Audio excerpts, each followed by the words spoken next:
ఒకప్పుడు big boss ముందు కాజల్కి ఉండింది ఏంటి, లేనిది ఏంటి, ఇప్పుడు ఉండింది ఏంటి? నాకు తెలిసి ఇల్లు, కారు. లేదు, బిగ్ బాస్ ముందు కూడా కార్ ఉండింది, కానీ ఇంత లగ్జరియస్ ప్రీమియం కార్ లేదు. ఫ్లైటే, అది flight. Yeah, favourite car tour ఉందా? లేదు, ఉంది ఉంది, బ్లాగ్ కార్ ఉంది. టూర్ ఒకసారి యూట్యూబ్ లో చూడండి, మొత్తం ఫ్లైటే. అది లాగితే పైకి వెళ్ళిపోద్ది. ఇంకా అంతే. ఇంత పెద్ద ఎల్ఈడి స్క్రీన్ ఉంటుంది. Yeah, so fame obviously. Bigg Boss కి ముందు ఫేమ్ లేదు, బిగ్ బాస్ తర్వాత ఫేమ్ ఉంది. మళ్ళీ ఒకవేళ ఆపర్చునిటీ వస్తే వెళ్ళడానికి రెడీగా ఉన్నావు? 100% వెళ్తాను. ఈసారి చేసిన తప్పులు చేయకుండా. హౌస్ లో కొంచెం నెగిటివ్ అనిపించిన, బయటకు వచ్చాక కాజల్ స్వీట్, ఆ ఫీలింగ్ వచ్చింది. ఈవెన్ చాలా మంది కలిసిన వాళ్ళు కూడా చెప్పే ఉంటారు. ఎందుకు అప్పుడు నెగిటివ్ చూపించారా? మరి లోపల సిచ్యువేషన్స్ ఎలా ఉన్నాయా? అసలు అందరికీ అన్ని సైడ్స్ ఉంటాయి అబ్బా, నెగిటివ్ అండ్ పాజిటివ్ అందరివి ఉంటాయి. నువ్వు జడ్జ్ చేయొచ్చా 1 hour షో చూసి, 24/7 కాకుండా 1 hour షో చూసి? కానీ కొన్ని సిచ్యువేషన్స్ జడ్జ్ చేయాల్సి వస్తుంది. కొన్ని సిచ్యువేషన్స్లో ఇప్పుడు ఇప్పుడు ఆనీ మాస్టర్ బెస్ట్ ఎగ్జాంపుల్. ఆవిడ ఎంత స్వీట్ తెలుసా, షీఈస్ వెరీ స్వీట్. కానీ ఒకటే ఏంటి, ఆవిడ ఫట్టమని రియాక్ట్ అయిపోతారు ఆవిడ. చిన్నపిల్లల మెంటాలిటీ. సో అలాంటి వాళ్ళని నువ్వు ఎలా జడ్జి చేస్తావు? నువ్వు 1 hour షో చూసి అలాంటి వాళ్ళని జడ్జ్ చేయడం రాంగ్ అంటాను నేను. బికాస్ 1 hour షో చూసి ఆవిడ నెగిటివ్గా అనిపిస్తుంది, ఆవిడని తిట్టేసుకుంటూ ఉంటారు. కానీ మనస్తత్వం ఆవిడది పాపం చాలా చిన్నపిల్లల మనస్తత్వం. రీసెంట్గా ఎక్స్పోజ్ అనే దాంట్లో మంచి సిరీస్లో మంచి క్యారెక్టర్ పడింది. అవును. దాని తర్వాత మళ్ళీ ఎందుకు కంటిన్యూ అవ్వలేదు అవి? దాని తర్వాత మళ్ళీ నాకు చాలా ఆఫర్స్ వచ్చాయి ధనుష్, కానీ ఇప్పుడు ఎక్స్పోజ్డ్లో నా క్యారెక్టర్ నాకు చాలా ఇష్టం. అట్లాంటి ఛాలెంజింగ్ క్యారెక్టర్స్, అట్లాంటి క్యారెక్టర్స్ ఏమైనా వస్తే 100% ఐ మీన్. కానీ పాసింగ్ క్లౌడ్ లాంటి క్యారెక్టర్స్ అట్లాంటివి వస్తూ ఉంటే నాకు నో చెప్పేశాను అట్లా.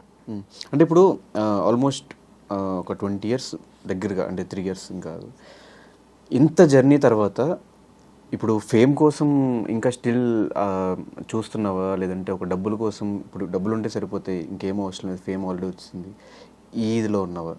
ఇప్పుడు నేను చెక్ లిస్ట్ పెట్టుకున్నాను నేను ముందు నుంచి. Okay, RJ tick, dubbing artist tick, okay singer, ఒక సినిమాలో పాట కూడా పెట్టా, పాడను tick, anchor tick, Bigg Boss huge tick, dance show huge tick.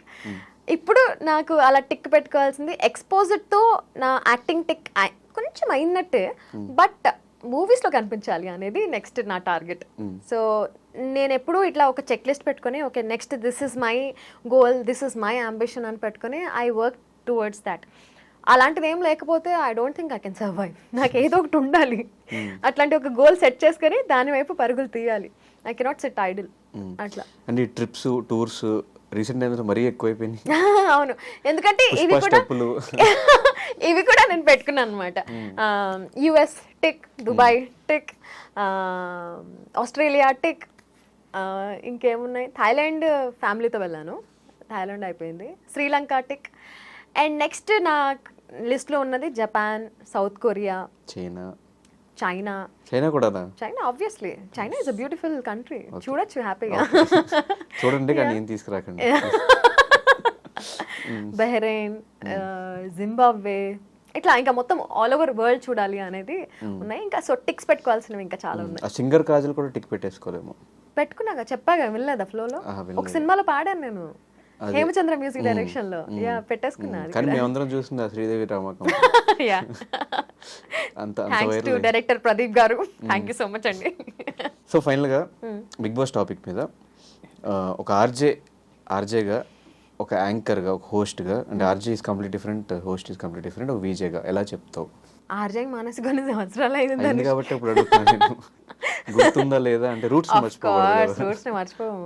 Once an RJ always an RJ. ఇప్పటికీ నా పేరులో ఆర్జే కాదు. కానీ ఇప్పుడు ఆర్జే కెరియర్ ఎలా ఉంది ఇప్పుడున్న వాళ్ళకి?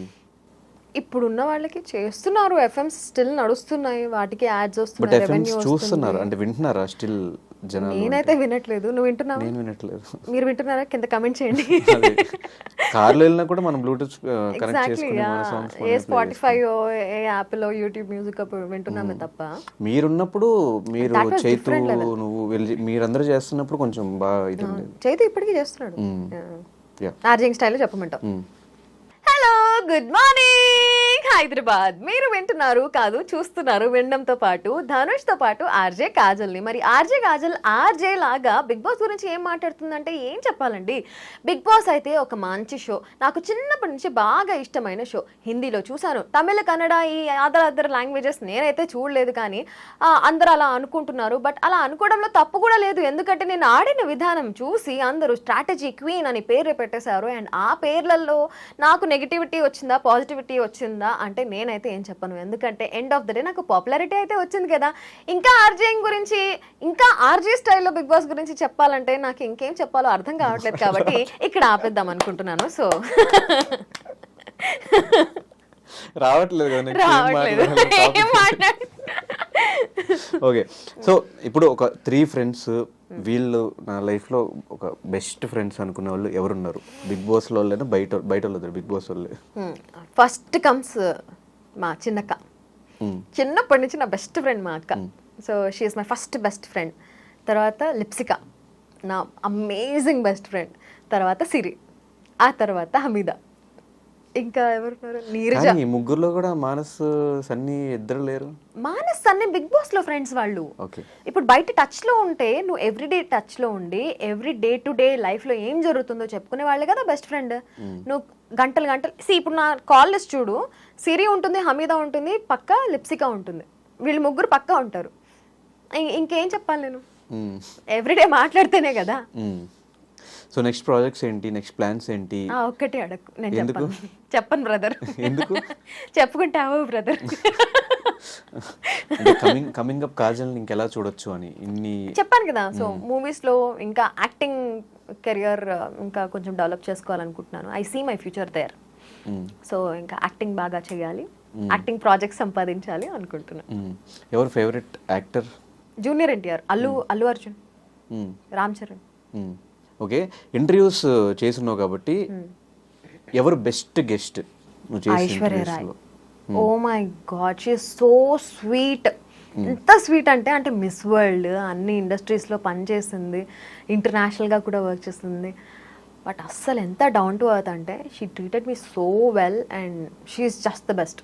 ఐశ్వర్య రాయ్ ఎప్పటికీ మర్చిపోలేను. సో బెస్ట్ ఫీల్డ్ ఏంటి? ఆర్జేనా, ఇంటర్వ్యూయింగ్, లేదంటే ఇన్ఫ్లుయెన్సింగ్? అబ్బా, influencer, being an influencer is amazing. ఎందుకు డబ్బులు వస్తాయి? బాగా డబ్బులు వస్తాయి, పని తక్కువ ఉంటుంది, బాగుంటుంది. యా, అండ్ వ్యూస్ వస్తూ ఉంటే, కమెంట్స్ వస్తూ ఉంటే, not only brands and all. నీకు ఇన్స్టాగ్రామ్లో ఒక రీల్ పెట్టి అది ఫుల్ వైరల్ అయినప్పుడు, ఏమైనా క్రియేటివ్ కాంటెంట్ చేసినప్పుడు, నేను విజయ్ కలిసి ఒక ఎయిర్పోర్ట్లో ఒక బీజిఎం, మన్మధుడు బీజిఎం మీద ఒక రీల్ చేసాం. That gave me a high. ఎందుకంటే అది నా క్రియేటివిటీ. సో దానికి మనుషులు చూస్తున్నారు, వ్యూస్ పెంచుతున్నారు, లైక్స్ పెంచుతున్నారు, మిలియన్స్లో లైక్స్, ల్యాక్స్లో shares. That is another level హై. కానీ ఈ కంటెంట్ చేయాలి అంటే ఎలా ఎక్కడున్నా, ఏం జరుగుతున్నా, ఎక్కడైనా కంటెంట్ చేయొచ్చు, ఎక్కడైనా కంటెంట్ చేయొచ్చు. మొన్న ఫ్లైట్ మిస్ అయితేనే మొత్తం దాని మీద ఒక కంటెంట్ క్రియేట్ చేసి, కంటెంట్ పెట్టేసి ఇన్స్టాలో పోస్ట్. ఎవరు? మీరే. India Pakistan, exactly. యా, అవును. అండ్ ఇన్ఫ్లుయెన్సింగ్ నాకు రీసెంట్గా నచ్చుతున్న ఇది. బట్ నాకు all time favourite is anchoring. That to live emceeing. Live audience ఉంటారు, మనం స్టేజ్ పైన ఉంటాము, మైక్ పట్టుకొని మాట్లాడుతుంటే అక్కడ ఉన్న వాళ్ళందరూ వింటారు, నవ్వుతారు. అండ్ అక్కడి నుంచి వాళ్ళని మనం స్టేజ్ మీదకి పిలవడం, ఆర్ మనం స్టేజ్ దిగి అక్కడికి వెళ్ళడం, మైక్ పట్టుకుని మాట్లాడడం. దట్ ఈస్ అంటే లైవ్ చూడొచ్చు ఆడియన్స్. ఎందుకు ఈ ప్రీ రిలీజ్ ఈవెంట్స్ ఇవేమి ట్రై చేయట్లేదు? Pre release events, pre release events కానీ ప్రెస్ మీట్స్ కానీ చేశాను నేను. బట్ కొంచెం లిమిటెడ్గా ఉన్నాయి. నేను కనుక్కున్నది ఏంటంటే, కాజల్ ఒక ప్రైస్ చెప్పింది అంటే అక్కడ నుంచి దిగదు, ఆ ప్రైస్కి అయితే మాకు వర్కౌట్ అవ్వదు. ఇప్పుడు కొంతమంది చేస్తున్న వాళ్ళు పేర్లు చెప్పను, ప్రైస్ కూడా చెప్పను, వాళ్ళు చేసిన ఎంతైనా వాళ్ళకి మంత్లీ వచ్చే ఈవెంట్స్ ఒక 10 to 15. కాజల్ ఈ ప్రైస్ కి మంత్ కి ఒకటే, 2 months కి ఒకటే. ఎందుకు ప్రైస్ తగ్గించుకోవట్లేదు? ఇంట్రెస్ట్ ఉన్నప్పుడు ఎందుకు ప్రైస్ తగ్గించుకోవట్లేదు? ఇష్టం ఉన్నప్పుడు ఎందుకు ప్రైస్ తగ్గించుకోవట్లేదు? ప్రీ రిలీజ్ ఈవెంట్స్ లో నీకు లైవ్ ఆడియన్స్ ఇంటరాక్షన్ ఉండదు.